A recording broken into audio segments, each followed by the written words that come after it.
Allô. Bonsoir à l'Assemblée des Justes.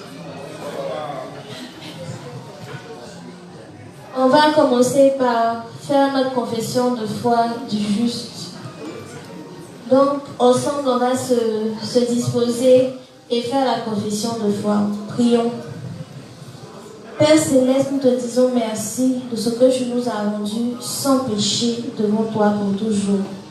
Car nul n'était ta grâce, ta bonté, ta miséricorde, nous n'aurons jamais pu espérer entrer dans le royaume des cieux.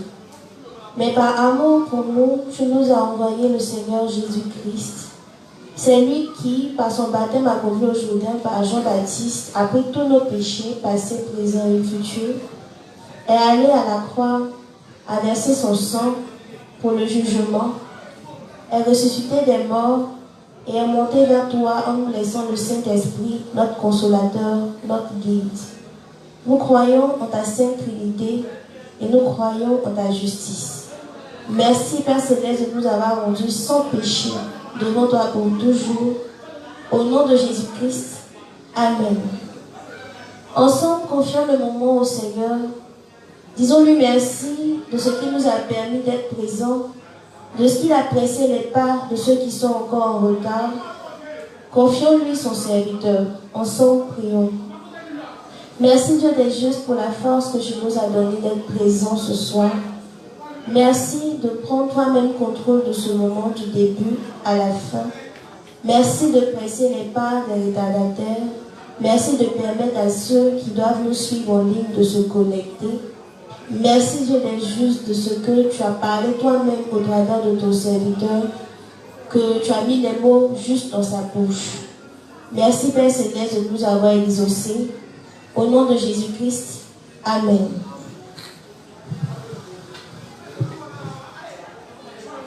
Bonsoir encore à tout le monde, à tous les saints, à toutes les saintes. Nous allons poursuivre toujours notre enseignement sur le même thème. Mais avant, est-ce qu'il y a des questions? Est-ce qu'il y a des questions par rapport à ce qui a été dit hier?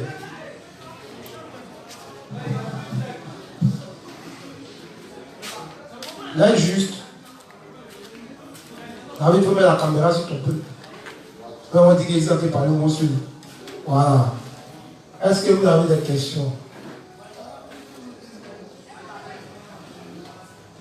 On boucle le thème, je boucle le thème demain. Un thème ne peut jamais finir. Mais on peut seulement dire assez dessus, mais on ne peut pas tout dire. Il n'y a pas de questions. Il n'y a pas de préoccupation. Qui veut faire un résumé?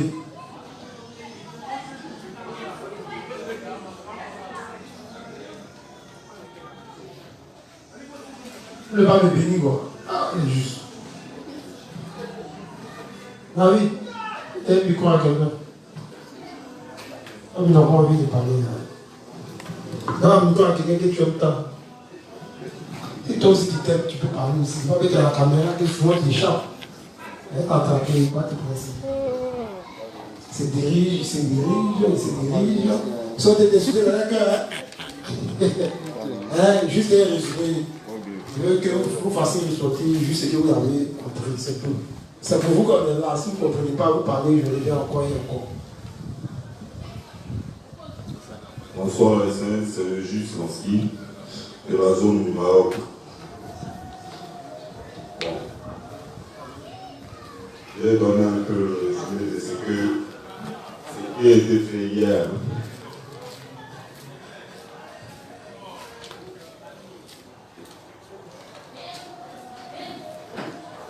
Hier, d'entrée, l'inspecteur avait posé la question de savoir ce qu'était le réveil spirituel, la définition du réveil spirituel en fait.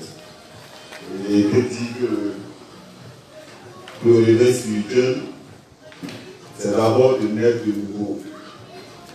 Et ensuite, être fort et travers les autres. Le réveil spirituel vient seulement pour ceux qui sont bien éveillés. Et être éveillé, là, c'est connaître et reconnaître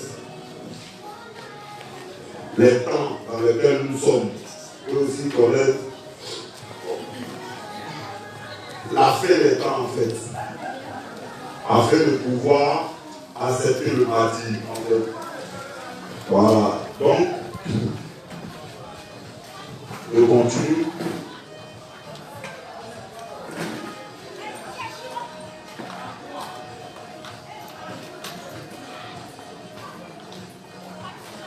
Ok, attends. Lorsque ton cahier est perdu, Bon, il y a du mal à voir en fait. c'est que toi-même tu as écrit. Ah, Bon, si tu n'as pas à voir, c'est que tu n'as pas éliminé. Et si tu dois réciter ce que tu as écrit, c'est que tu n'as pas éliminé. Merci, lorsque tu as dit quelque chose. Qui veut dire quelque chose, vu qu'on est pris par le temps. Hein? Qui est d'accord sur la définition du réveil spirituel? Qui ne sait pas c'est quoi le réveil spirituel? T'as juste bouilli l'idée, c'est pas. T'as vu Stéphie, c'est pas c'est quoi le réveil spirituel. Donc, qui veut me bénir, on lui expliquer ça de façon simple. Encore et encore. T'en as quelqu'un encore? Ah, il y a beaucoup de devant. Là, vous ne pouvez pas parler seulement de parler seulement les gens, c'est télénovelas. Amen. Je suis juste l'élève de GESPO. Le réveil spirituel ici, c'est de reconnaître les temps dans lesquels nous nous trouvons. Voilà. Être réveillé, c'est reconnaître et connaître les temps dans lesquels nous nous trouvons. Parce que comme la Bible dit, dans le temps de Noé, les gens mangeaient et buvaient, et d'autres passages encore bibliques nous disent comme ça qu'il y aura des guerres, des bruits de guerre, l'amour de plusieurs se refroidiront. Il y a plein de choses comme ça qui ont été dites ici la fin des temps. Donc ce sont ces choses-là que nous devons reconnaître, prendre conscience et puis faire l'œuvre pour que plusieurs se retrouvent parmi les sauvés. C'est un peu ça le réveil spirituel. Ah oui, c'est qui a compris. Bien sûr, notre bien résumé ce qu'il a dit. Voilà, donc donne le micro. L'inspecteur Bourribi te regarde depuis sa position. De ce qu'il a dit, j'ai compris que le réveil spirituel, c'est connaître et reconnaître les temps dans lesquels nous sommes. Et donc, puisqu'on a dit que durant la fin des temps, beaucoup auront leur foi refroidie, il faudrait reconnaître ces temps-là pour qu'on puisse savoir comment marcher. C'est ce que j'ai compris. Amen. Le cours est en train de s'achever. Si on ne connaît même pas le thème du cours, dans son essence, tout ce qu'on dit en bas, c'est zéro. Ça va un peu, non? C'est comme si tu es quitté à l'école, on dit, vous étudiez quoi? Tu es dans l'alphabet. Et puis il vient, on dit, il faut faire l'alphabet, puis détruire l'éléphant. Est-ce que cet enfant a assimilé quelque chose? Au moins, quand il va dire l'alphabet, on sait que c'est des A, K, Z. Maintenant, s'il ne reconnaît pas les lettres, là, c'est un autre cas. Mais au moins, il sera ici, et cet alphabet, puis maintenant, on va lui apprendre à identifier chaque lettre de l'alphabet. Donc, c'est ce qu'on est en train de faire là. On est dans l'alphabet. Donc, si on ne connaît pas l'alphabet, que moi je suis en train de rentrer dans les phrases, ça deviendra compliqué. Donc, comme j'ai dit, tout avec les responsables de vos zones, tirer et puis aller illuminer ce qui a été fait. Sinon, vous serez noyés. L'engrais c'est bon, mais quand l'engrais est mal utilisé, ça finit par tuer la plante. Le couteau il est bon, mais quand il est mal utilisé, il finit par faire du mal. Amen. C'est pareil aussi avec la parole de Dieu. Si cette parole n'est pas comprise, elle peut nous tuer. Donc Stéphie, tu continues là où on s'est arrêté hier. Et Stéphie encore. Ah, c'est mes filles, comment elle fait? Allons-y. On était au livre 47. Le livre 47, à la page 242, les paragraphes 2, 3, 4. Page 242, paragraphe 2, 3, 4. Nous devons bien manger, porter de bons vêtements et bien dormir. Dieu nous donnera ce qu'il faut à chaque besoin pour la chair. Ne soyez pas trop emportés par les choses dont vous avez besoin pour la chair. Faites du témoignage de l'évangile votre priorité et faites d'abord l'œuvre en unissant votre cœur à l'Église, aux serviteurs de Dieu et aux autres croyants. Alors, toutes choses qui vous sont confiées se passeront bien. Tous les problèmes de la vie seront réglés par le Seigneur comme une corde nouée est dénouée. Tout se passera bien. Ne vous inquiétez de rien de charnel. Ne vous inquiétez pas de quoi manger, quoi boire et comment gagner votre vie. Vous n'avez pas beaucoup de quoi vous inquiéter, même pendant les temps de la faim, si vous êtes bien dans le Seigneur. Vous devez juste tout gérer avec foi. Vivons avec foi. Prêchons l'évangile. Prions dans la présence de Dieu. Dieu, permets-nous d'évangéliser cette année. Donne-nous la foi. Permets-nous de témoigner à beaucoup d'âmes. Permets que nous et beaucoup de gens à travers nous mangent la nourriture spirituelle pleinement. Il est en train de montrer un exemple de prière ici, qui reflète quoi? La volonté du Seigneur. Allons-y. Fais que beaucoup d'âmes reçoivent le salut et qu'en cette année, nous recevions beaucoup de bénédictions dans la présence de Dieu. Amen. Amen. Continue. On va aller toujours dans le livre 47. Cette fois-ci, à la page 183, le paragraphe 3, jusqu'à la page 184. Page 183, 3, page 184.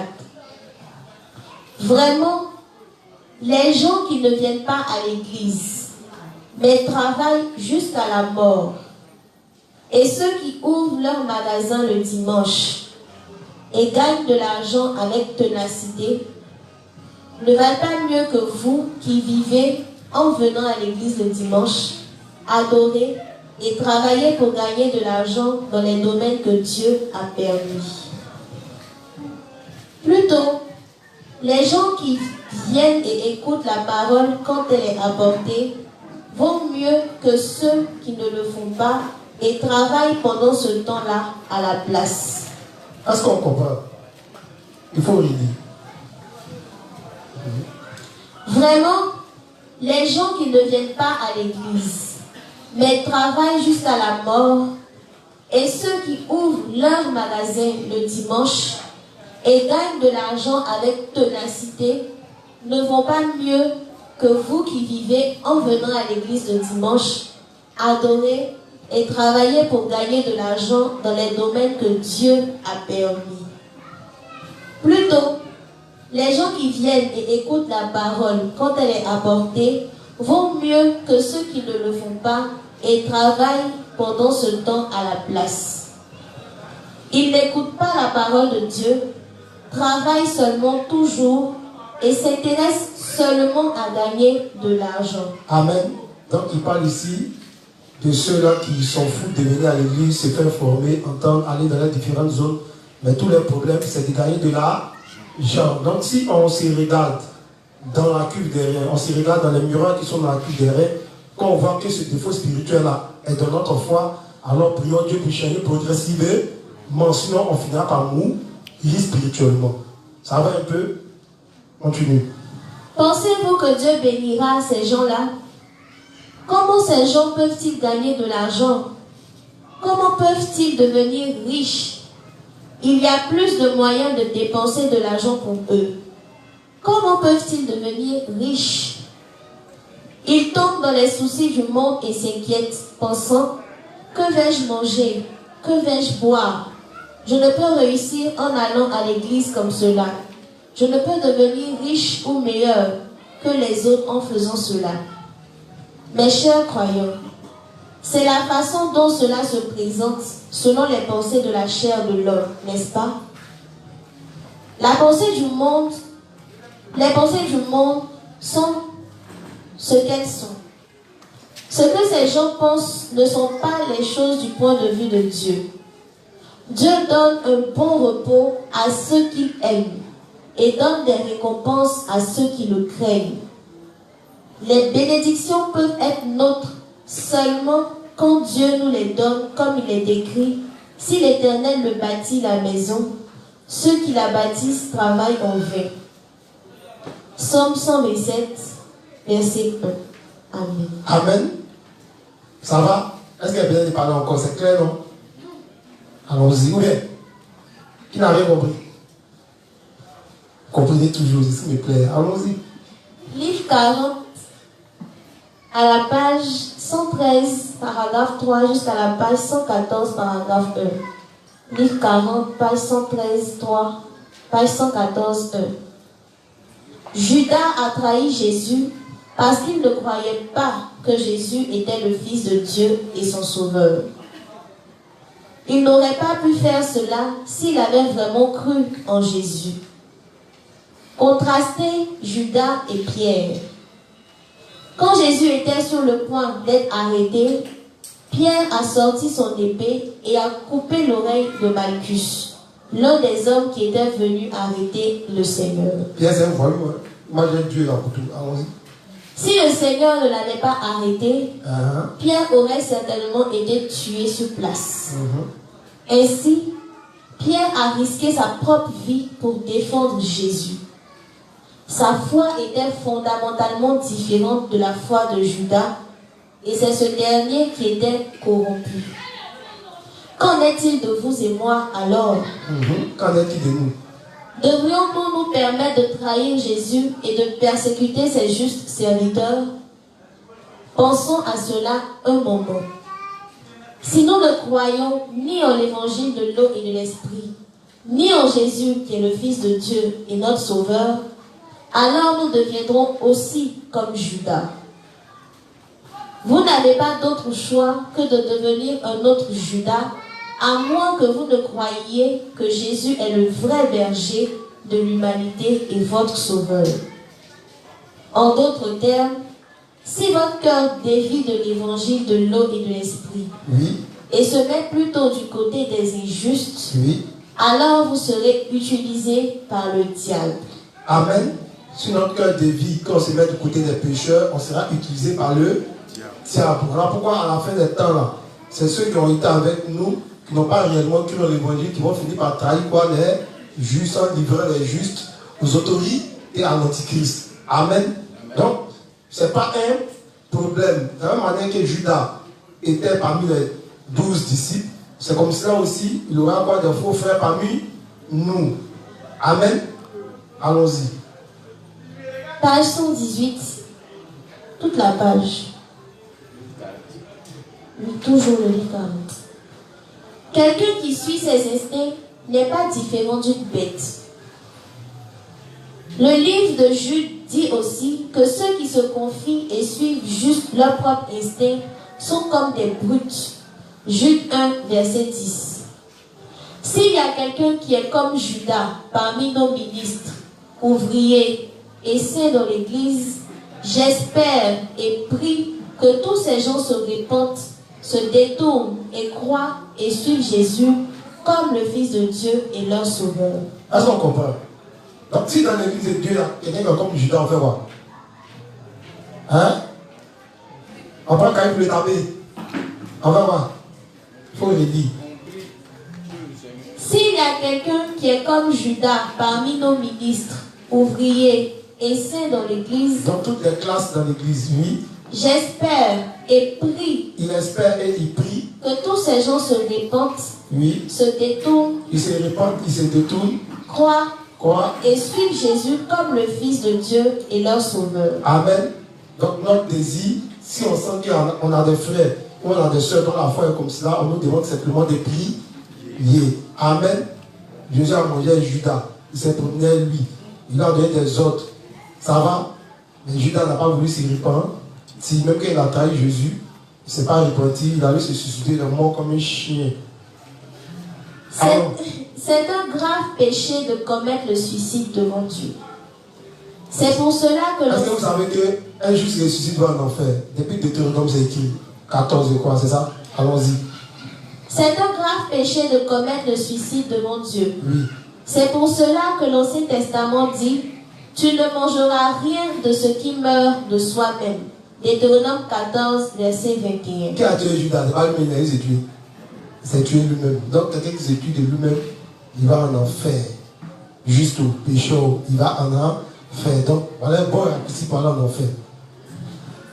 Quand Judas réalisa son erreur, il aurait dû se détourner et se repentir. Oui. Mais il a plutôt essayé de dissiper sa culpabilité à sa façon. Oui. Amen. Amen. Donc chez Dieu, ce n'est pas un problème que Judas l'ait trahi. Ça va, de toute façon, il devait mourir. Donc même pour la trahison de Judas, il est mort aussi pour la trahison de Judas. En fait que sa trahison-là, ça permet que lui aussi soit gracié. Mais il n'a pas compris cela lui-même. Il n'a jamais cru en Jésus au fait. Voilà son problème. Donc si on a la foi de Judas, on nous demande de nous répandre. Donc si quelqu'un est dans l'évangile qui n'est pas croire en Jésus, ce n'est pas croire. Jésus c'est la parole. Ce n'est pas croire en l'évangile de l'eau et de l'esprit.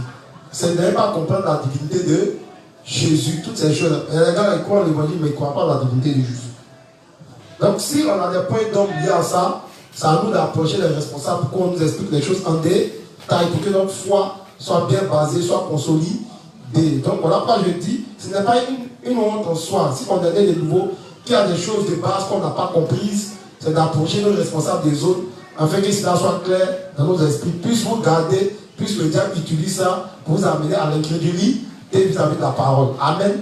Il n'y a pas de classement ici pour dire non, comme tu es né, tu es premier, tu es deuxième. On ne fait pas de classement chaque fin de mois ici. Il n'y a pas de composition ici. Amen. On n'est pas en concurrence ici. Si l'essentiel, c'est que tous ensemble, on se retrouve au milieu. Nous, avec plus qu'on va chanter le cantique des clés, on va se faire à tout, à tout. Amen. Allons-y. Le livre 13. Livre 13, page 272, paragraphe 3. Oui. Livre 13, page 272, paragraphe 3.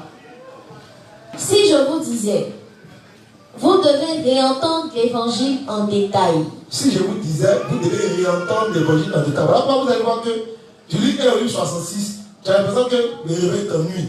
Il revient, je sais plus le péché, parce que puis il écrit tout. Souvent, il y a d'autres qui arrivent à parler, il saute. Puis il cherche les réveils, ça nous ennuie souvent. Tu as l'impression qu'on sait que Dieu a pris les péchés. Dans le livre, ça encore, tu dis ça encore. Parce qu'il répète. Il sait pourquoi il fait ça. Amen. Ça ne veut pas qu'on nous prie une fois le travail que Jésus a fait pour nous. Donc c'est sans cesse, c'est continuel. On doit méditer ça sans cesse. Donc quelqu'un qui s'ennuie, ça veut dire que c'est quelqu'un qui va à sa confession. Sinon, normalement, si tu fais la confession, tu vas savoir que chaque jour tu récites ça. Et puis, pas pareil, tu récites pareil, tu crois de ton cœur. Amen. Donc, la confession que nous faisons, on vient confirmer le pardon de nos péchés. En reconnaissant nos fautes et en rappelant comment Dieu nous a sauvés et en lui rendant grâce. Amen. Donc, Dieu ne se limitait pas après comment on l'appelait, 10e, 17e mois, c'est ça, non? Qui avait le sacrifice annuel. Pensez-vous que le peuple ne péchait plus? Oui. Mais Dieu avait donné aussi d'autres lois pour qu'ils aient une bonne conscience. En sens-là, on peut parler des offrandes de culpabilité. Amen. Il y avait beaucoup d'autres, les offrandes d'action, de grâce, toutes ces choses-là. Allons-y.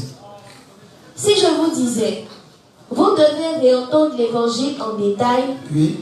Certains d'entre vous seraient offensés pensant, oui. Que pense-t-il de moi? Oui. J'ai vécu dans la foi depuis 10 ans. Il a foutu d'un inspecteur. Ah, comment on va y aller réviser le baptême de Jésus? Et il me voit si petit. Oui. Si vous êtes comme cela, si on est comme cela, votre cœur est une mauvaise terre. Votre cœur est une mauvaise terre. Notre cœur est une mauvaise terre. Est-ce qu'on a compris ce que le révérend dit? Donc si on te dit rumine sans cesse l'évangile, que tu dis, mais il y a longtemps moi ici dans l'église, moi c'est la coupe divine qui me dit, qu'est-ce que tu racontes toi? On dit c'est que c'est pas bon, tu as une mauvaise terre. Allons-y. Quand un prédicateur de l'évangile prêche l'évangile, oui. Il enseigne d'abord les auditeurs sur la méchanceté et le péché des cœurs selon la Bible. Oui. Ainsi, vous pouvez mieux vous voir en écoutant la vérité de l'évangile. Pour que votre âme en bénéficie, vous devez vous voir tel que vous êtes et vous devez entendre l'évangile de l'eau et de l'esprit autant que possible. Oui. Votre amour propre a-t-il été blessé dans l'église de Dieu? Pensez-vous que vous êtes une personne très respectueuse de vous-même et êtes-vous tourmenté lorsque votre fierté est blessée? Ou bien?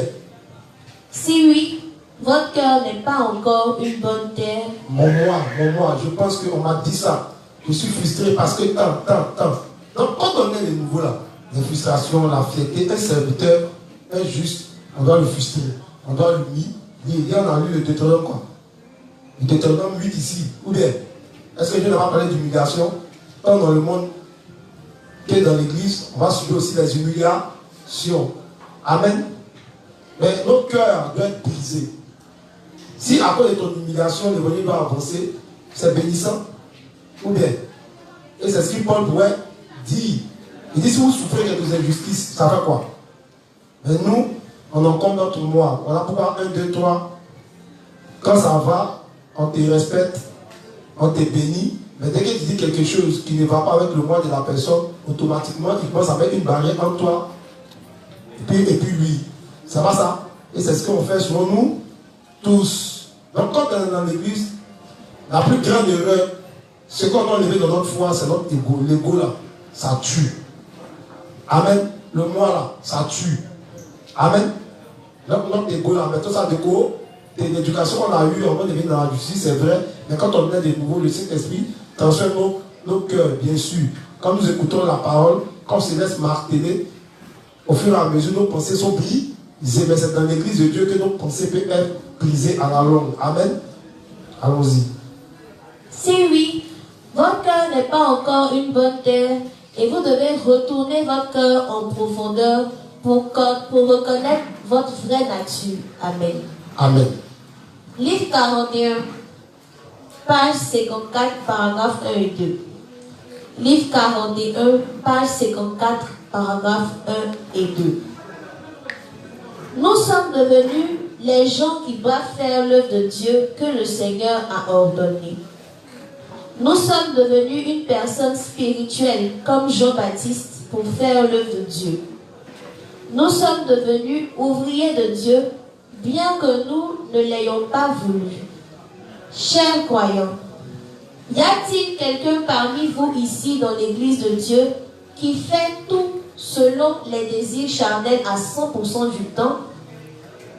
Vraiment, nous ne pouvons pas faire ces choses même si nous le voulons, parce que nous sommes si occupés. Est-ce vrai ou pas? C'est vrai. Ne pas avoir d'œuvre de Dieu à faire, c'est précisément le chemin le plus court vers notre destruction. Ne pas avoir d'œuvre de Dieu à faire, c'est sûrement le chemin le plus court vers notre quoi? Destruction. Un juste quoi? Zif, il fait rien. Il ne fait pas faux, il ne prie pas, il ne s'unit pas. Il n'est jamais là. On ne sait pas quelle vie il mène. On dit c'est le raccourci vers quoi? Parce que l'œuvre de Dieu n'est pas parce que tu viens parler dans mes qu'on dit que tu fais l'œuvre de Dieu. Le fait d'être assis, entendre des prédications encore et encore, tu es en train de faire l'œuvre de Dieu. Amen. Donc il dit ne pas faire l'œuvre de Dieu, c'est le raccourci vers quoi? Vers la mort. Si tu ne fais pas d'œuvre de Dieu spirituel, tu fais quoi? Or, la personne de la chair, c'est quoi? C'est la même chose qu'on est en train de répéter ici. Allons-y. Il est bon d'avoir beaucoup de travail pour servir la justice de Dieu, parce que nous sommes prompts à avancer vers les désirs charnels si ce n'est pas le cas. C'est clair, quand tu parles de spirituel, forcément quand tu fais les yeux blanchis. Mais quand ton âme, ton esprit est occupé en train de faire les yeux spirituels, tu n'as même plus le temps même pour commettre les péchés. C'est pas ça? Et c'était ce principe que les apôtres avaient compris. Étant tellement occupés à se promener de ville en ville, de pays en pays pour annoncer l'évangile, pour voir que les histoires des péchés, ça tombait seul. Mais quand on est oisif, tout ce qui nous monte en tête, c'est d'aller commettre beaucoup de devoirs charnels. Donc le secret, c'est d'occuper son esprit avec beaucoup de spirituel. En étant occupé à lire, à prier, à écouter les cantiques, à écouter les enseignements, etc. etc. En venant à l'église, plus on fait beaucoup de spirituel et difficile qu'on perd dans notre foi. Allons-y. Si nous avions beaucoup de travail pour servir la justice de Dieu, nous n'aurions même pas le temps de nous soucier des désirs charnels, même s'ils venaient du fond de nos cœurs, parce que nous serions occupés à accomplir toutes nos responsabilités. Et nous n'avons pas d'énergie pour satisfaire des désirs charnels. Donc, nous ne pouvons pas le faire. Parfois, j'ai empilé le travail de la justice de Dieu. J'ai planifié et préparé tellement de travail que je n'aurais même pas eu assez de force de tout faire durant toute ma vie avant ma mort.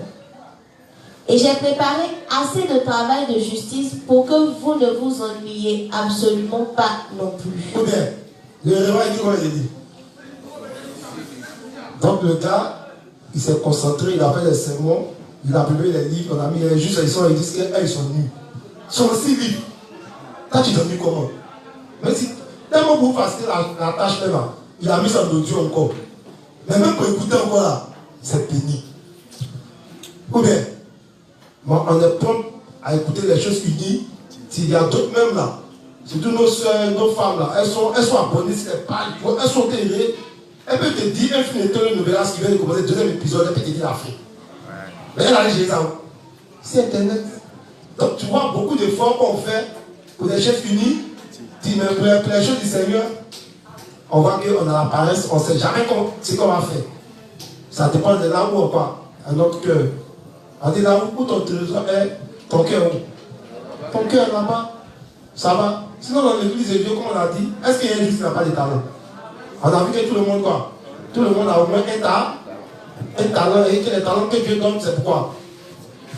C'est pour servir le Seigneur. Donc, forcément, chacun de nous a un talent, mais ça dépend de ce à quoi on aspire quand on est de nouveau. C'est ce qui fait que souvent on ne grandit pas, on n'évolue pas, et on reste des nez spirituels.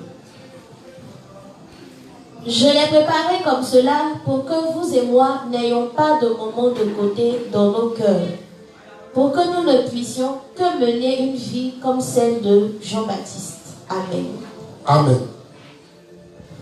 On va prendre le livre 16.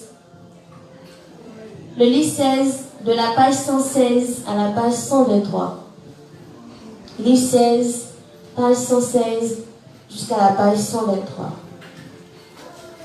Chacun doit maintenant choisir de vivre comme serviteur de Dieu ou serviteur des hommes. Amen.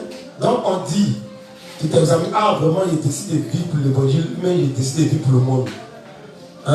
Nous devons réaliser ici que si nous ne vivons pas comme serviteurs de Dieu, nous risquons bien de vivre en ennemis. Il m'a fallu 10 longues années croyant en Jésus avant que je ne réalise la vérité de l'évangile de l'eau et de l'esprit révélée en Matthieu 3, 13 à 17 et de reçoive la rémission de mes péchés. En même temps, alors que je réalisais qu'il n'y avait personne dans ce monde qui prêchait l'évangile de l'eau et de l'esprit, j'ai renoncé à toute ma vie passée que je vivais pour moi-même et j'ai établi mon cœur pour vivre pour Jésus-Christ. Pour répandre l'évangile de l'eau et de l'esprit dans le monde entier, j'ai décidé de mettre ma vie privée derrière moi pour vivre comme un serviteur de Dieu. Amen. Donc regardez le sacrifice qu'il a fait et pour le dire nous donner de nouveau. Amen. Donc il s'est beaucoup sacrifié pour l'œuvre. Aujourd'hui on est content, on a encore de nouveau. Alors on n'a jamais vu le libéral physiquement parce que tout son désir c'était d'annoncer l'évangile de partout dans le monde et le Seigneur a permis cela. Allons-y. Sachant qu'il n'y avait personne nulle part dans ce monde qui prêchait l'évangile de l'eau et de l'esprit, je ne pouvais pas garder ma bouche fermée. Je me suis rappelé de ce qu'a dit le Seigneur en Luc 12, 48. Mais celui qui, ne l'ayant pas connu, a fait des choses dignes de châtiment, sera battu de peu de coups. On demandera beaucoup à qui l'on a beaucoup donné, et on exigera davantage de celui à qui l'on a beaucoup confié. Alors j'ai établi mes pensées pour prêcher cet évangile. Mais le problème est que je n'avais ni la force ni les moyens de le faire. J'ai donc prié Dieu. Dieu le Père. Même si l'histoire du christianisme a plus de 2000 ans, peu de gens dans le monde prêchent l'évangile de l'eau et de l'esprit. Seigneur, même si je suis ignorant, je sais que la lignée des prédicateurs de l'évangile de l'eau et de l'esprit ne peut pas se trouver dans le monde. Père, je dois prêcher cet évangile, alors donne-moi la force et des ouvriers pour le faire. Mon Seigneur, donne-moi la force de prêcher l'évangile de l'eau et de l'esprit de par le monde. Amen. Qui a fait une prière comme son village? Hein? Mais vous dites, allons sauver les gens de notre village. Mais ça commence par toi-même. Ou bien, est-ce que d'abord tu as écrit ça comme si Dieu te prie hier de tout ton cœur, sincèrement? Et puis maintenant tu as cherché les stratégies et les moyens et les hommes qui vont t'accompagner. Mais tu dis non, il est sauvé les gens, tu les sauvé comment? Tu ne veux pas les sauver, tu mens. Allons-y. Je te demande de me fortifier pour que je répande cette foi et cet évangile de vérité. Oui. Dieu a répondu à toutes mes prières car il est fidèle.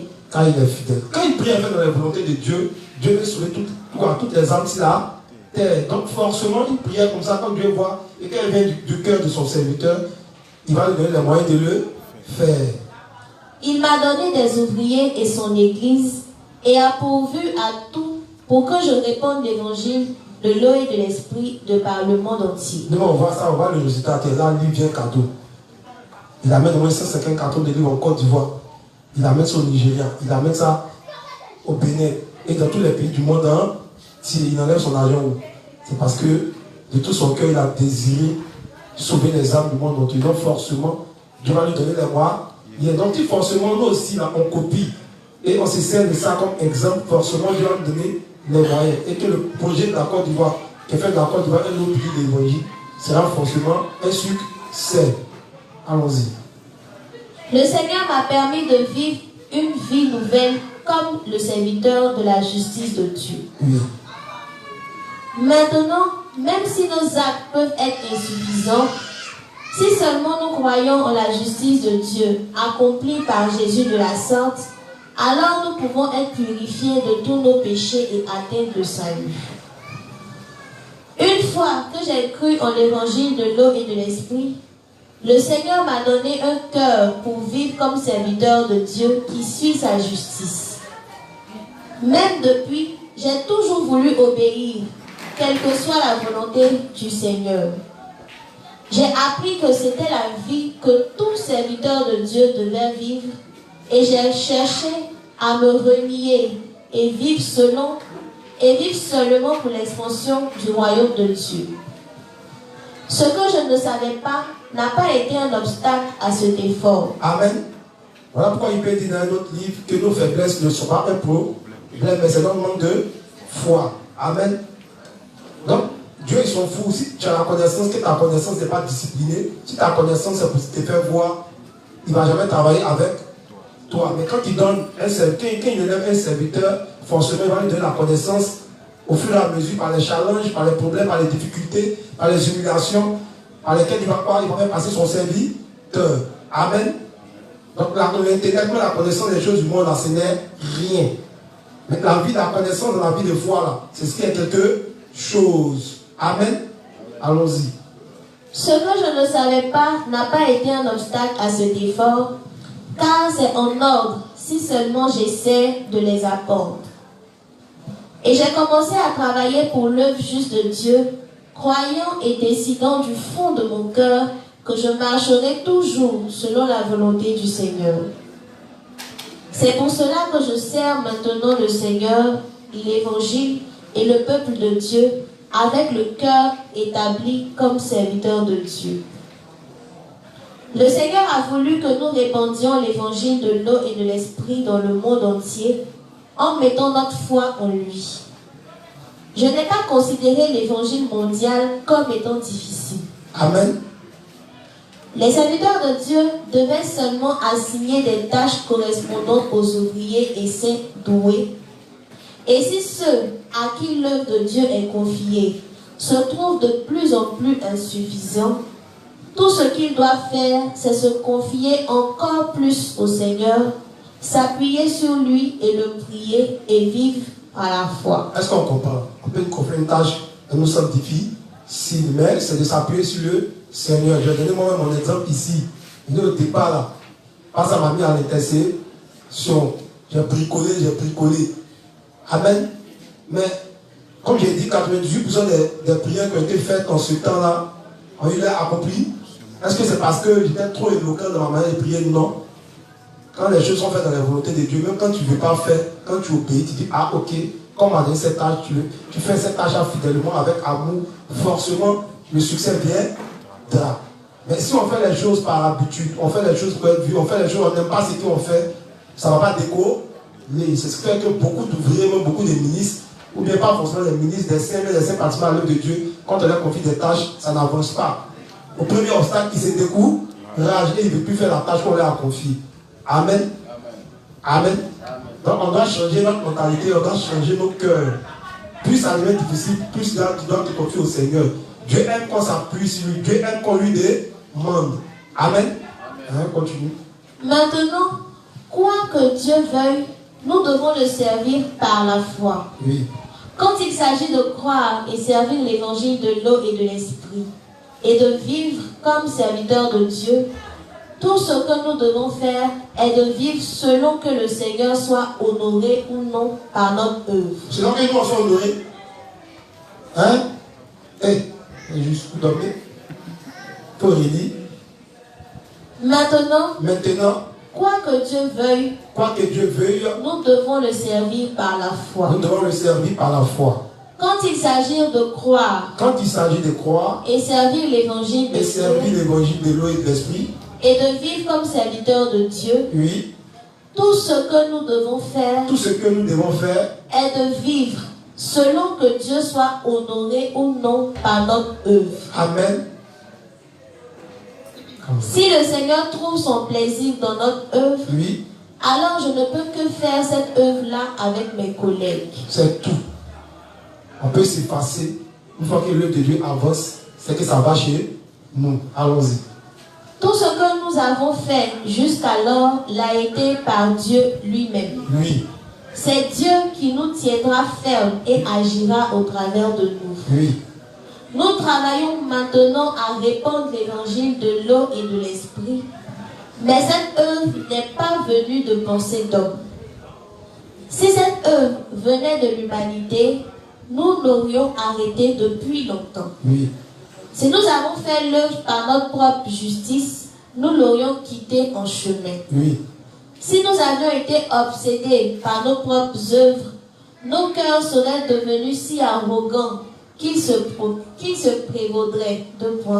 S'il y a quelqu'un dans ce monde qui a fait autant pour l'œuvre de Dieu que nous en avons fait, qu'il se présente. On dit qu'il se présente. Ah, c'est un défi à lancer. Allons-y.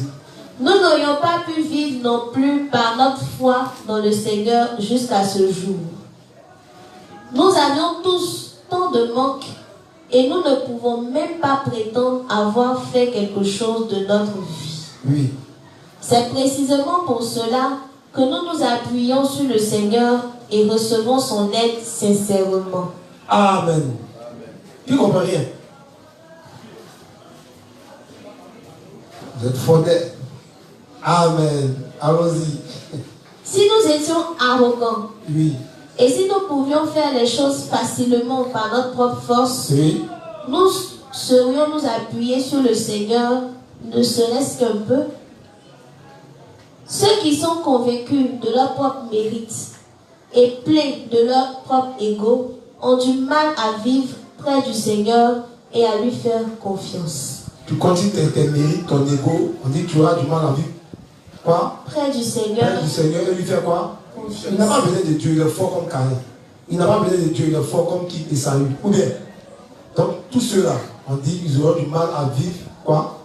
Près de Dieu. Après, on voit Caïn s'en va, Esaü aussi s'en va, derrière et donc quelque part là-bas. C'est comme ça, allons-y. Comme tout le monde est imparfait, oui, on ne peut vivre dans la justice qu'après avoir reçu l'aide du Seigneur. Ou bien, ou est pas. Comment Jacob avait pour être béni? C'est pas sa force. L'aide du Seigneur est bénie par qui? Par sa mère, qui est l'image de l'Église. Amen. Amen. Amen. Et puis le Révérend nous expliquait quoi? Que la nourriture qu'elle a donnée à Isaac, c'est le de l'eau et de l'esprit. Amen. Alors que l'autre était toujours dans les champs, lui était toujours auprès de sa mère, toujours en train d'apprendre à préparer la nourriture spirituelle. Donc au moment opportun, c'est normal que c'est par l'aide de cette devancière-là, qui est l'Église, ce devancier-là, qui est l'Église, qu'il a pu être quoi? Béni. Amen. Donc les enseignements sont là dans l'ombre, c'est caché. Amen. Donc on comprend ça très bien et puis on marche. Voilà pourquoi au départ, on a étudié le réveil spirituel et dit il y a deux types de foi. Ceux qui ont la foi de qui? Jacob et puis ceux qui ont la foi de qui? Esaü. Donc on s'examine pour voir est-ce qu'on ne rejette pas nos propres faveurs, nos mérites. Est-ce qu'on ne met pas notre ego quand on est en train de faire l'œuvre de Dieu? Est-ce qu'on ne veut pas qu'on parle de nous? Est-ce que ce n'est pas pourquoi on soit élevé aussi en dignité dans le monde, être reconnu comme des David, Shekinah, etc., etc. Donc quand on pense avoir ces cœurs-là, on finit par pervertir l'évangile. Nous ne devons pas nous surestimer car il y a encore beaucoup de travail à faire. Surestimer, son contraire, c'est sous-estimer. C'est grâce à la puissance et aux bénédictions de Dieu que nous avons pu servir l'évangile de l'eau et de l'esprit jusqu'à maintenant. Nous devons pleinement réaliser que tout ce que nous avons accompli l'a été par le Seigneur. Il convient que ceux qui ont reçu la rémission des péchés établissent leur cœur comme serviteurs de Dieu. La différence dans la foi est déterminée par les pensées qui sont ou non établies pour servir Dieu. Bien plus encore que de connaître des passages bibliques et avoir des plans pour prêcher la parole de Dieu, il est important d'avoir ces pensées établies pour vivre comme serviteur de Dieu. Amen. Donc c'est bon de connaître les passages bibliques, maîtriser toutes ces choses, mais il faut avoir en plus de ça, ces pensées établies sur l'œuvre de Dieu. Allons-y. Nous devons disposer nos cœurs pour vivre comme des serviteurs devant le Seigneur et nous devons vivre en fonction de cela. Devant Dieu, nous devons apprendre à établir nos cœurs comme serviteurs par la foi. Quand des gens se marient, le président de la cérémonie demande: prends-tu cette femme pour épouse pour la garder dès ce jour pour le meilleur et le pire, dans la maladie et la santé, pour l'aimer et la chérir jusqu'à votre dernier jour? Et puis vous répondez quoi? Amen. Mais dès que les problèmes arrivent, l'amour fuit par la fenêtre. Amen. Alors, qui est notre amour ici? Qui a lu Cantique des Cantiques? Qui a vu Cantique des Cantiques? C'est où? D'accord? Qui a écrit ça? Allez-y, dis. C'est pas parce qu'il est en train de parler d'une femme qui est amoureuse, les trois amoureux, non, ça n'a rien à voir. Hein. C'est le rapport entre Christ et puis son église et ses ouvriers. Allez lire, c'est très très intéressant. Pour ceux qui aiment bien les poèmes. Amen. Ça parle de la relation entre nous et puis le Seigneur. Comment Dieu est beaucoup content quand il voit son épouse à l'œuvre. Le temps de Kédar. Bon, chacun a cantique de cantique. De même, comme serviteurs de Dieu suivant sa volonté, Oui. il convient que nous vivions pour cette volonté de Dieu seul. Donc, étant dans le foyer spirituel, forcément les difficultés vont arriver, les maladies, les problèmes, la joie, le bonheur, la faim par moment, etc., etc. Donc, on ne doit pas renier notre époux alors qu'on a fait un serment pour dire que pour le meilleur et pour le pire, dès que le pire arrive, tu veux fuir, tu ne fuis pas par aller quelque part. On va rester ensemble, on va faire la marche du désert et on va passer de l'autre côté du Jourdain, on va arriver ensemble à Car. Non, personne ne doit fuir. Le problème, c'est doux, c'est bénissant. Ou bien il est? À Pion, on reste ensemble, Pion. Ah bon, d'accord. Allons-y. En temps de succès, comme en temps de trouble. En temps de succès, comme en temps de trouble. Nous devons donc apprendre de l'apôtre Paul comment placer nos cœurs. Oui. Nous ne devons pas seulement essayer de voir comment les gens qui nous ont précédés ont interprété la Bible, prêché et exercé le ministère. Bien sûr, ces aspects ne sont pas si importants quand on en vient à vivre vraiment comme serviteur de Dieu. Pour ceux qui croient en l'évangile de l'eau et de l'esprit, Dieu a changé leur cœur en vase pour faire son œuvre. Donc, tout ce que nous devons faire, c'est servir le Seigneur selon la façon dont il fait de nous ses outils. Quand je regarde mes collègues et frères et sœurs, je regarde si leur cœur est établi comme serviteur de Dieu. Si nous voulons vivre devant Dieu comme serviteurs, les mérites et démérites de notre chair sont insignifiants. C'est insignifiant. après 10 000, je vais voir comment on a fait le classement de quelqu'un ici. Prix du meilleur inspecteur de l'année. Ce prix cette année a été révélé à l'inspecteur Axel pour ces 3 000 âmes qu'il envoyait à l'église. Le prix de la meilleure chanteuse de l'église était attribué au groupe gospel. C'est quoi? C'est dans le monde de Satan, il y a toujours classé. Donc, dans l'histoire des classements là, on n'a qu'à arrêter ça. Dans l'histoire de jauger le niveau de nos dénoncés là, on n'a qu'à arrêter ça. C'est des pensées sataniques. S'il ne vaut rien, il ne vaut rien pour le Seigneur. Amen. Est-ce que c'est toi qui l'as établi? Donc, si tu te comportes comme les Juifs, pour dire que Samuel est vieux, est-ce que vous comprenez même? Dire que Samuel est vieux, c'est pas illégal. À sa faiblesse, pour dire que non, Dieu là, il est trop bête. Ou bien, dans Samuel, ils ont dit que Samuel est vieux, qui veut quoi? Un roi. C'est lui qui a établi Samuel. Dieu ne sait pas qu'il est vieux. Hein? Donc, subtilement, ils sont en train de dire que Dieu est comment? Mon peuple pays par manque de connaissance. Amen. Donc, subtilement, si tu te mets à la place de Dieu pour faire le travail de Dieu dans la maison de Dieu, tu as subi des bons coups de Dieu. Dieu leur a dit, d'accord, vous voulez un roi, non? Il va vous donner un roi, mais vous dites à mettre un roi, ce qu'il va faire. Il va vous être esclave. Il va prélever tant si ou tant. Est-ce qu'on n'a pas vu ça par la suite? Allons-y. Si Dieu lui a su nos pensées, j'ai créé le monde. Mais lui a dit non, moi il voulait que le nez soit ici. Lui a dit non, pour finir, il y a un gars qui a fait un vote. On n'a jamais s'en sorti. C'est-à-dire que le premier jour n'a pas existé. Ou bien, ça veut dire que si tu as la vie de chacun de vous ici, comme l'église doit être là, on ne va pas s'en sortir. Ou bien, vous voulez qu'on essaie, on met un truc de ces petits papiers, chacun va mettre ses désirs, vous allez voir, et puis quand on finit, on lit. Oui, mais c'est comme ça on est, ou bien, c'est ce qui fait qu'on ne s'entend pas. Allons-y. Devant Dieu, notre propre justice n'est rien. La justice humaine est brisée par un seul souffle devant Dieu. Oui. Dieu approuve ou désapprouve notre foi selon la façon dont nous croyons en sa justice. Donc il approuve ou bien il désapprouve selon la façon dont on croit. Allons-y. Ainsi, il y a des choses que nous devons chercher quand nous nous examinons comme ses serviteurs. Oui.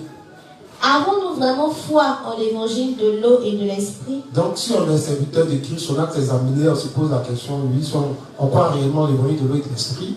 Avons-nous uni nos cœurs à Jésus-Christ? Est-ce qu'on est unis à Jésus-Christ?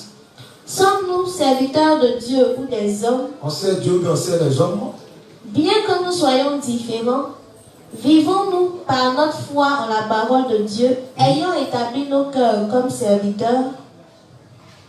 Récemment, l'Église de l'Ouest a été frappée d'un incident tragique. Une servante de Dieu est morte dans un accident alors qu'elle servait le Seigneur. C'était la pire tragédie que j'ai jamais vue de toutes mes années de ministère devant Dieu. Un tel incident ne devrait plus jamais nous arriver. Quand nous devons servir le Seigneur jusqu'à son retour sur terre, nous ne devons pas perdre le corps que Dieu nous a donné pour servir l'Évangile. Si un tel événement est arrivé, parce que nous étions trop distraits devant Dieu ou les hommes, oui, alors que nous aurions dû être plus prudents, c'est notre faute.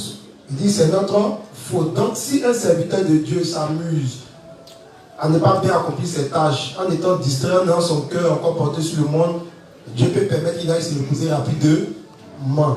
Amen.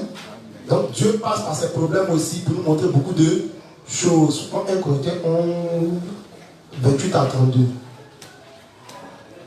1 Corinthiens 11, 28 à 32. 1 Corinthiens 11, verset 28 à 32.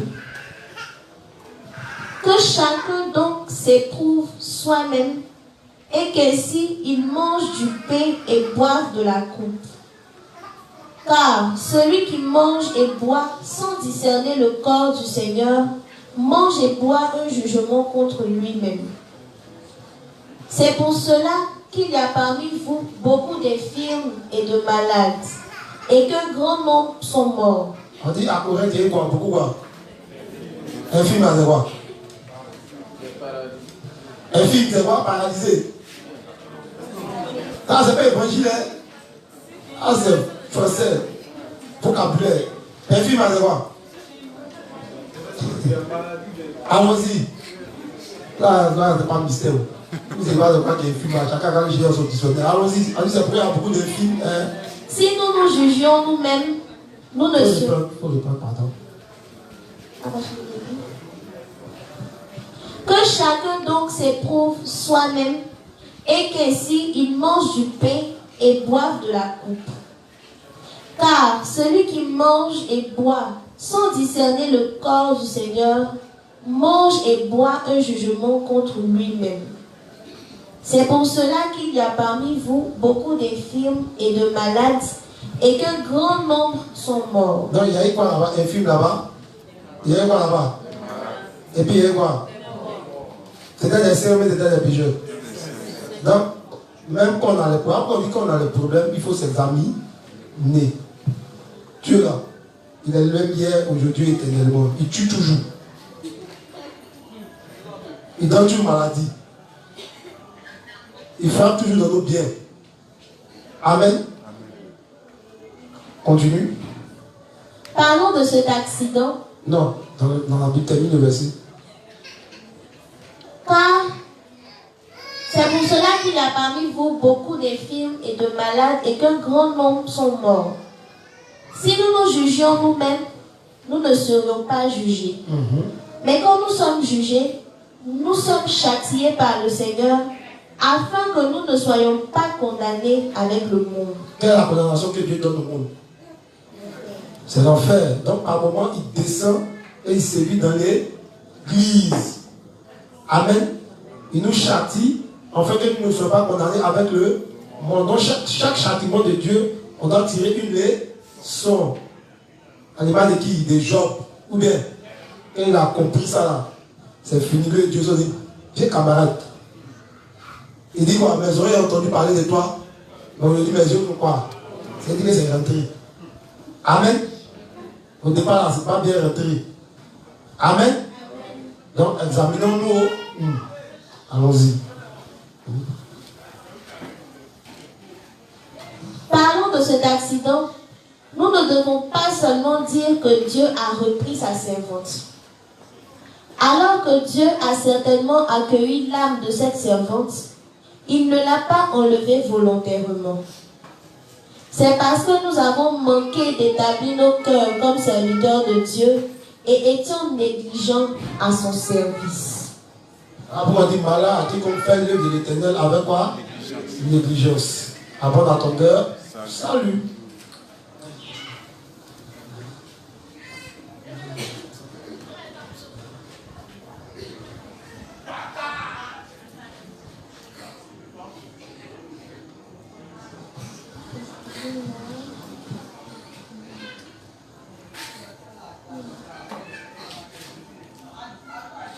Après, vous me regardez, quoi. Vous parlez, quoi. Elle va dire quelque chose, elle est en train de chercher. Donc, il faut qu'on comprenne bien l'examen de soi et le réveil spirituel. Amen. Il faut qu'on sorte de là. Il faut que chacun soit réveillé. Amen. Chacun de nous a un talent. Dieu aime tout le monde. Simplement, il demande que nous établissons nos cœurs sur l'avancement de l'œuvre de Dieu. Et que chacun fasse ce qu'il lui a été dit de faire dans l'église. Allons-y. On va prendre le livre 64. Le livre 64, page 409, paragraphe 2. 64, là, c'est en version électronique, je précise. Page 409, paragraphe 2. Aujourd'hui, nous devons nous examiner et voir si Dieu est avec nous ou pas. Et si nous n'avons pas pensé et ou fait toutes choses par nous-mêmes. Au lieu de penser et faire les choses sans Dieu, nous devons nous examiner au-devant de lui. Nous devons réaliser qu'à moins de payer le salaire pour nos péchés à Dieu, nous ne pouvons pas éviter la mort. Il y a tellement de choses visibles à nos yeux dans ce monde que nous avons plus tendance à ne pas voir Dieu par la foi et à avoir des cœurs qui ne sont pas habités par lui. Raison de plus pour que nous nous rappelions des lois de Dieu. Nous devons accepter par la foi ce que Dieu a établi. Dieu a établi ces choses parce que nos ancêtres, Adam et Ève, avaient péché contre lui et nous sommes nés pécheurs destinés à mourir. Pour que nous soyons délivrés de cette destruction due à nos péchés, nous devons payer leur salaire.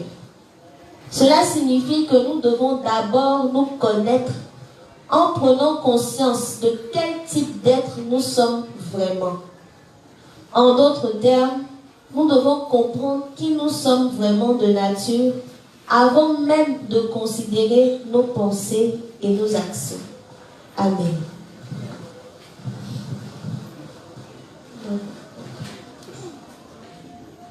Donc on va prendre, excusez-moi, encore une fois.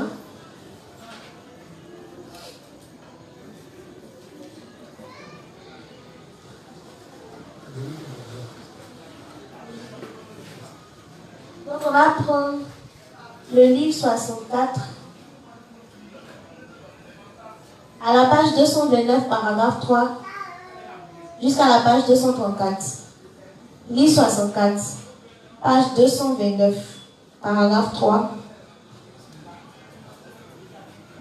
jusqu'à la page 234. Lecture.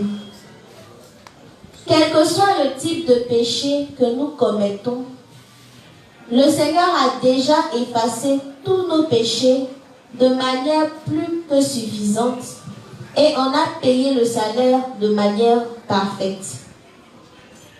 Nous devons donner l'offrande de reconnaissance à Dieu en croyant toujours en sa justice. Croyant en la justice de Dieu, vous et moi devons avoir pour objectif la gloire de Dieu. Nous devons désormais compter sur la justice de Dieu et travailler diligemment pour le salut d'autres âmes, au lieu de vivre notre vie en cherchant à établir notre propre justice. Nous devons aimer la justice de Dieu, ne suivre qu'elle seule et dédier nos vies en union aux choses qui plaisent à Dieu. Nous devons revêtir l'armure de la justice de Dieu et vivre par la foi en cette justice. En d'autres termes, nous devons combattre pour le salut des âmes. Vu que vous et moi avons reçu la rémission des péchés en croyant en l'évangile de l'eau et de l'esprit, nous sommes devenus les ouvriers de Dieu et vivons pour la propagation de sa justice. Nous devons livrer une guerre spirituelle contre Satan. Dieu nous a donné les moyens de combattre le diable comme une armée de foi bien disciplinée. Pouvons-nous vivre la vie de Dieu en comptant sur la justice de notre chair? Non. Nous ne pouvons pas vivre en comptant sur la justice de notre chair. Nous devons absolument donner nos offrandes à Dieu par la foi. Quand nous étions bébés, nous étions allaités. Mais une fois grands, nous mangions la nourriture des adultes. De même, notre foi en la parole de Dieu doit aussi grandir. Amen. Donc l'esprit, Paul va dire de l'autre côté dans l'hébreu que il va parler du lait.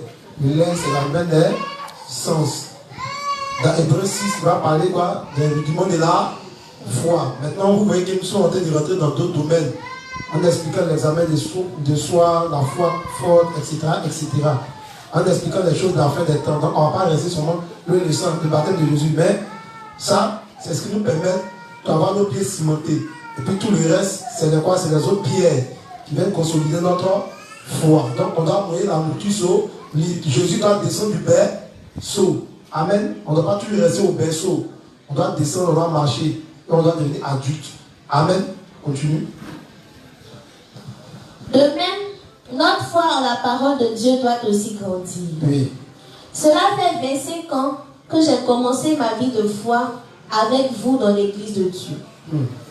Pendant ces 25 ans, nous avons été nourris de lait spirituel qui vient de la parole de Dieu. Oui. Nous devons désormais vivre par notre foi en la justice de Dieu. C'est seulement en faisant cela que nous pouvons faire l'œuvre juste alors que nous vivons nos vies sur cette terre.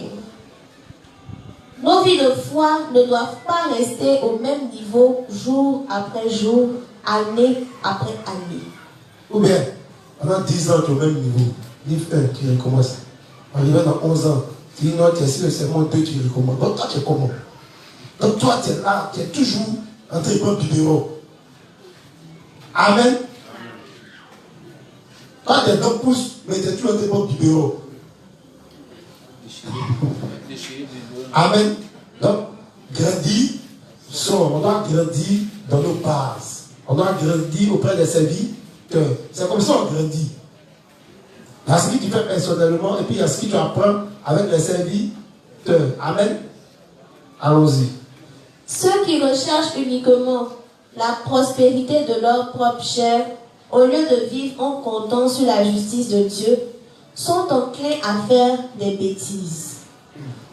Vous et moi devons vivre avec reconnaissance en remerciant le Seigneur de nous avoir parfaitement sauvés une fois pour toutes de tous les péchés de ce monde à travers l'évangile de l'eau et de l'esprit. Je donne toute la gloire au Seigneur pour avoir été baptisé par Jean-Baptiste et d'avoir payé le salaire de nos péchés. Dans l'Ancien Testament, le Seigneur voulait faire entrer les 12 tribus d'Israël dans le pays de Canaan. Après avoir conduit ses descendants d'Abraham au pays de Canaan, Dieu leur permit alors de conquérir toutes les tribus qui étaient déjà installées. Ou bien, donc on a né de nouveau. C'est pas ça? On est dans le vrai spirit. Dieu nous demande de conquérir quoi? Les Philistins qui sont autour de nous. C'est pas ça? Donc, si tu es né de nouveau, que ton but, ce n'est pas de gagner les nations, tu finiras par te corrompre. Comme Israël, quand les juges mouraient, vous voyez que plutôt que c'est les nations qui servent les dieux, c'est eux qui faisaient quoi? Ils servaient les dieux des nations. Plutôt que de servir l'évangile, tu sers pas le monde. Allons-y. C'était la volonté de Dieu que le peuple d'Israël entrât à Canaan et conquit tous ses habitants afin de l'occuper. Si les descendants d'Abraham n'étaient pas entrés dans ce pays et n'avaient pas combattu leurs ennemis par la foi, alors ils n'auraient pas appris à avoir la foi en la justice de Dieu. La Bible dit qu'une fois que les 12 tribus envahirent le pays de Canaan, ils devaient soit conquérir ses habitants ou vivre avec eux. Pourquoi la Bible dit-elle cela? C'est pour révéler la justice de Dieu. Dieu voulait que le peuple d'Israël combattît ses ennemis et conquît complètement le pays de Canaan. Amen. Donc Dieu voulait que quoi? Il voulait être reconnu et connu par quoi? Par les peuples qui étaient autour quoi? D'Israël. Donc nous aussi, on a reçu la rémission des péchés. Nous sommes le peuple de Dieu. Nous sommes à l'image de quoi? Des 12 tribus. Donc si on fait notre bouche comme des pauvres, c'est normal qu'à la fin, on va laisser vie. Amen. C'est le même principe. Allons-y. Donc le peuple d'Israël devait conquérir les pays de Canaan. Et une fois qu'il l'aurait fait, il devait continuer d'offrir à Dieu toutes les offrandes sacrificielles qui lui plaisaient. Mais qu'est-ce qui s'est passé par la suite? Ils arrêtèrent d'offrir des sacrifices. Lorsque les enfants d'Israël s'installèrent à Canaan, ils continuèrent dans les débuts de donner l'offrande sacrificielle exigée par Dieu, mais finirent par négliger ce rituel. Amen. Est-ce qu'on comprend même? Ils sont nés de nouveau, ils sont là au début, on les voit. Et puis après, à un moment donné, à la néglige, je ne sais pas hier, vous avez posé la question de façon subtile. Il dit les 4 types de sols là. Est-ce que les 4 types de sols là? Et vous avez posé quelque chose ici. Si est-ce que la bonne terre peut perdre le salut, ne peut pas perdre le salut, c'est pas ça? Vous avez un vecteur pour ça. Allons-y.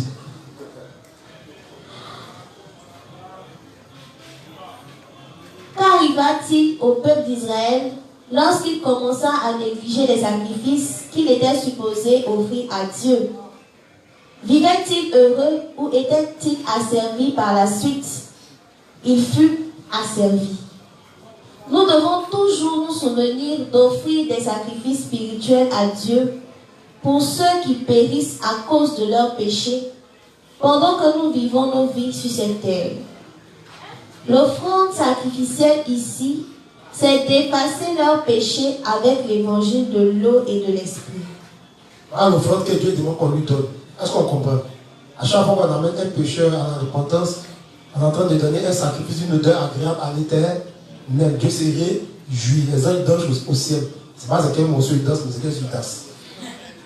Allons-y. Le Seigneur a offert son corps comme notre propre offrande sacrificielle afin de remettre nos péchés.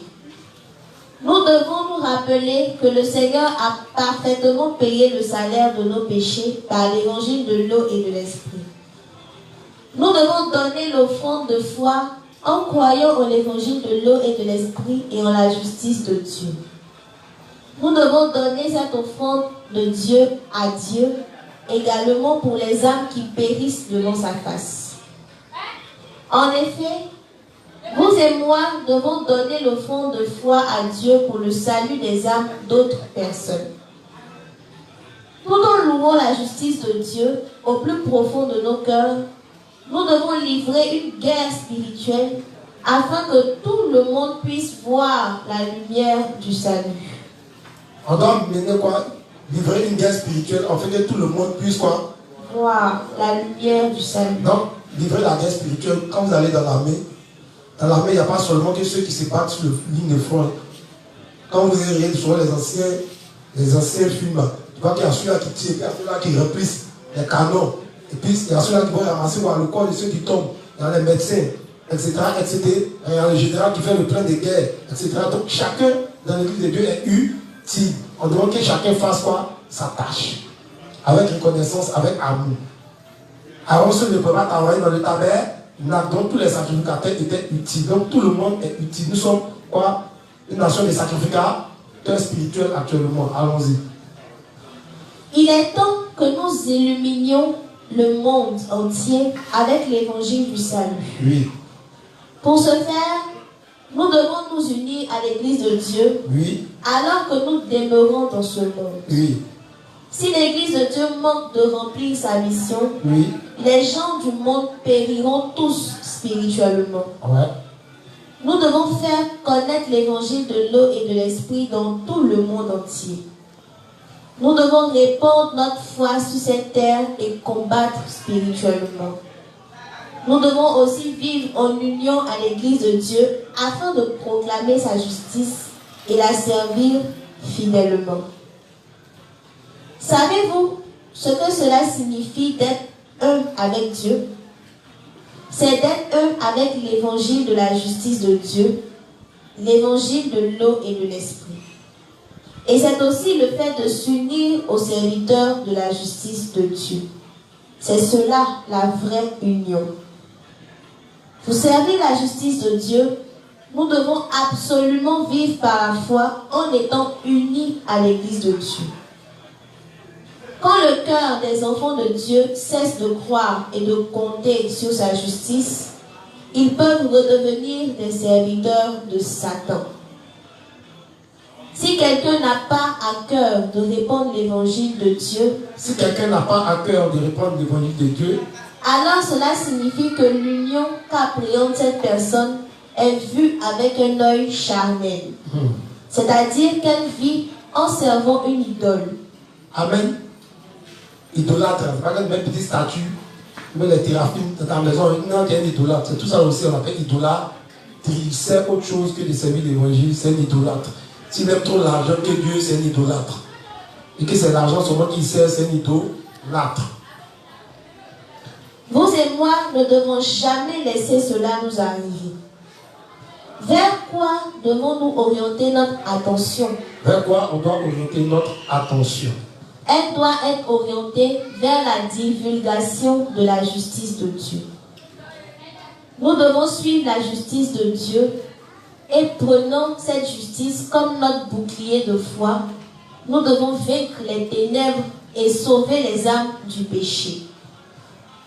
Dieu nous a suscités pour que nous prêchions sa justice. Pour cela, le Seigneur nous a donné l'Église de Dieu et ses serviteurs. C'est pour cette œuvre que Dieu nous a fait naître sur cette terre et rencontrer l'évangile de l'eau et de l'esprit.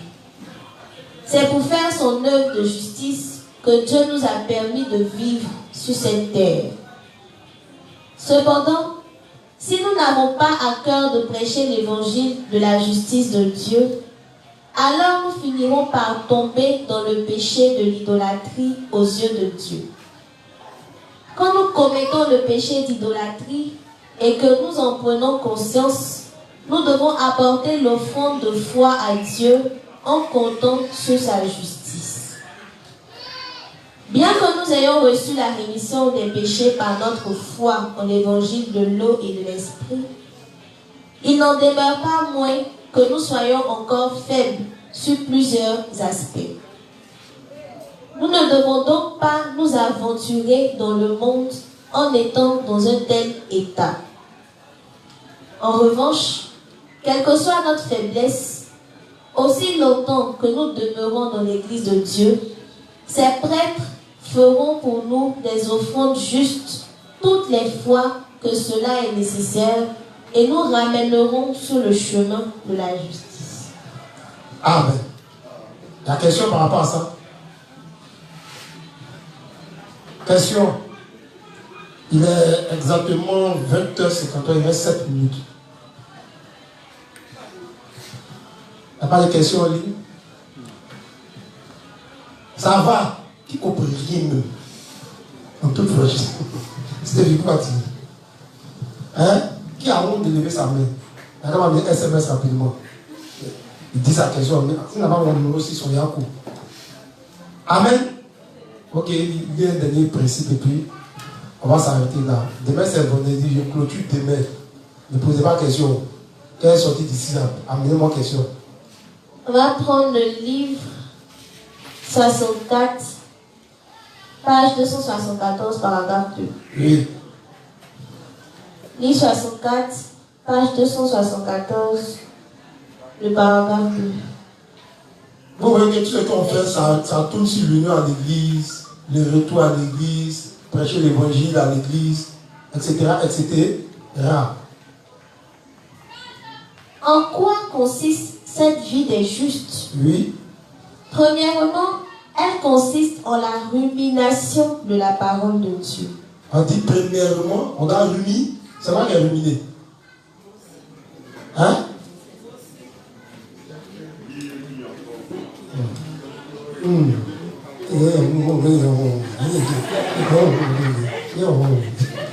Ah, c'est vous quoi, ils sont de vous imiter.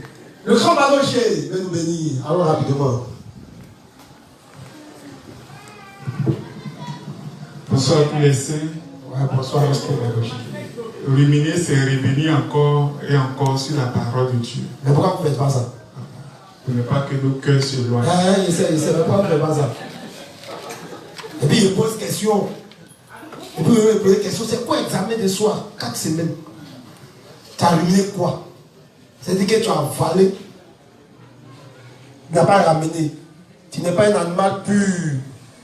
Si vous n'arrivez pas à rendre ce qu'on donne, ça veut dire que vous n'êtes pas des animaux impurs. On est comme des cocotilles, moins ils sont boum. Il s'en va. Et il finit le reste à les sanctifier. Amen. Maintenant, pourquoi vous ne ruminez pas? Je vois les gens, ils notent rien, ils n'écrivent pas. Moi, quand j'avais dit, ouais, c'est le champion. Il y a d'autres qui disent, non, on enregistre. Ils arrivent à la maison, c'est leur mémoire, ils répliquent vite. Ils ne ruminent pas. C'est-à-dire qu'ils ne vont pas écouter les enseignements qui sont faits. Prendre note, il est venu poser, et puis il est venu ici poser question. C'est quand tu fais son livre, ouais, lui, elle a ruminé. Mais dès qu'on arrive ici, il prend son cahier. C'est-à-dire que ce qu'il a copié, c'est ici, il va venir ruminer. Ah, c'est pas ruminer. Tu es en train de réciter ce que tu as écrit. Amen. Amen. Pardonnons, ruminons. Et vous avez dit que c'est des ingrédients pour faire quoi? Pour faire la sauce. Comme le Père Cédric le dit. Maintenant, comme on n'est pas préparé là, et puis souvent, on s'appelle les femmes qui n'est pas préparées, comme spirituellement, on n'est pas préparé. Or, les justes sont des cuisiniers spirituels. Amen. Donc, si on ne rumine pas, Ça veut dire que nos estomacs, là, ne sait pas. Hein, ruminons, allons-y, terminez rapidement. En quoi consiste cette vie des justes? Oui. Premièrement, elle consiste en la rumination de la parole de Dieu. Donc, premièrement, on rumine la parole sans cesse. Voilà pourquoi dans tous les livres, ils ruminent sur l'évangile. Pourquoi on rumine ça sans cesse? Pour que ça soit dans nos cœurs. Pourquoi on arrive à confesser ça dans la bouche et qu'on fasse un avec vraiment cette foi en l'évangile de l'eau et de l'esprit. Hein? Deuxièmement, elle consiste à suivre Dieu. Donc, on rumine et on suit la parole, on est unis à l'église. Hein? Et enfin, elle consiste à vivre par la foi. Ou bien, vivre par la foi, c'est quoi? Vivre par la foi, toujours dire, c'est quoi vivre par la foi? Allez chercher vivre par la foi. Non, il faut laisser. Il est derrière le. Si vous ne savez pas c'est quoi vivre par la foi, on dit la foi, c'est quoi? La foi vient de ce qui quoi? Et ce qu'on entend vient quoi? Maintenant, c'est quoi on entend la parole de Dieu? Maintenant, si l'église te dit faire comme ça, que tu fais autre chose, tu vis par la foi? C'est simple, non? On dit la foi, c'est la ferme assurance des choses qu'on quoi? Et puis la démonstration de ce quoi? Donc, vous espérez à quoi? Dans toutes les églises de Dieu, on espère à quoi? C'est dans l'église de Dieu, tu as des problèmes de quoi? Tu ne sais pas prêcher, tu ne sais pas faire tant, tu ne sais pas faire tant, tu ne sais pas comment avoir l'argent, ça ne va pas. On dit, c'est la ferme assurance des choses qu'on espère. C'est dans l'église de Dieu qu'on apprend comment faire pour avoir l'argent. On a vu ça ici. Comment est-ce que le révérend est sorti quoi? De sa souffrance quoi? De ses inquiétudes, de manger, de boire, des vêtements, des maisons ou bien. On dit, il est sorti de là comment? En faisant quoi? En faisant l'œuvre de Dieu ou bien en ayant un projet avec Dieu. Donc tu espères sortir de ta galère. Mais on te dit, voilà où le révérend est passé. Donc crois en ça, et puis espère en ça. Ou bien, mais on dit non, on est des hommes de foi. Être un homme de foi là, c'est bête, c'est dit qu'il faut tirer. Mais quand tu ne comprends pas, tu veux expliquer un peu, il va prier, tu es fâché. Mais tu dis, tu n'es pas un homme de foi. Tu n'es pas une femme de foi. Amen. Mais quand tu dis que tu espères quelque chose, puis toi, tu as ton plan de sortie. Mais souvent les Juifs, ils veulent te voir, ils t'expliquent des problèmes. Eux, ils ont déjà leur plan de sortie. Mais il veut que tu leur dises ce qu'ils doivent un. Et quand ils s'en vont comme ça, qui n'est pas satisfait, il va avoir un autre devant. Si. Amen. Donc si tu as des plans, il ne faut pas venir nous voir. Amen. Termine. Ceux qui ruminent la parole de Dieu font rejaillir la rédemption du Seigneur. Il faut rejaillir la rédemption du Seigneur. Étant donné qu'ils croient au Seigneur qui est venu par l'eau, le sang et l'esprit, oui. Ils donnent libre cours à l'évangile en proclamant que le Seigneur a effacé tous leurs péchés. Cette vraie parole du Seigneur et la foi jaillissent de leur cœur. Donc, ils ruminent sur le Seigneur en lui disant, Seigneur, même si je suis plein de défauts, tu m'as reconstitué.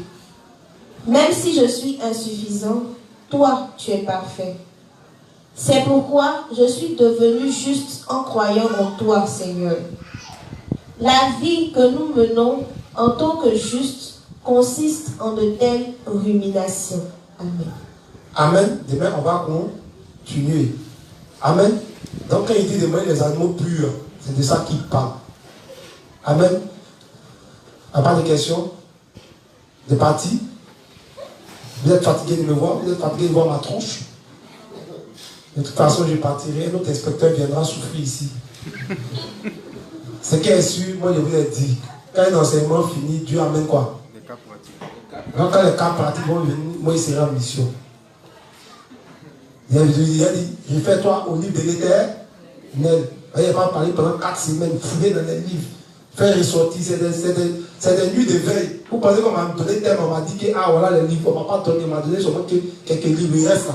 Il a souffert. Faire ressortir ça, c'est beaucoup. Si elle veut parler ici, là, on fait au moins 6 mois ici. Donc il y a déjà quand même l'essentiel. D'autres, quand ils seront en train de lire, ils vont voir d'autres choses, ils pourront encore ajouter. Donc c'est des beignets. Lui qui veut, il prend, il garde à la récréation, il va manger. Lui qui veut, il prend, il donne à son voisin. Son voisin va manger. Sur ce, j'en ai fini pour ce soir. Que le Dieu du Père accompagne chacun de vous à la maison. Qu'il soit votre guide pour tous les jours, qu'il nous protège tout au long de la semaine. Qu'il donne à manger à ceux qui aiment le Seigneur. Qu'il maintienne dans la faim et ceux qui n'aiment pas le Seigneur, afin qu'ils aiment le Seigneur pour pouvoir manger comme nous.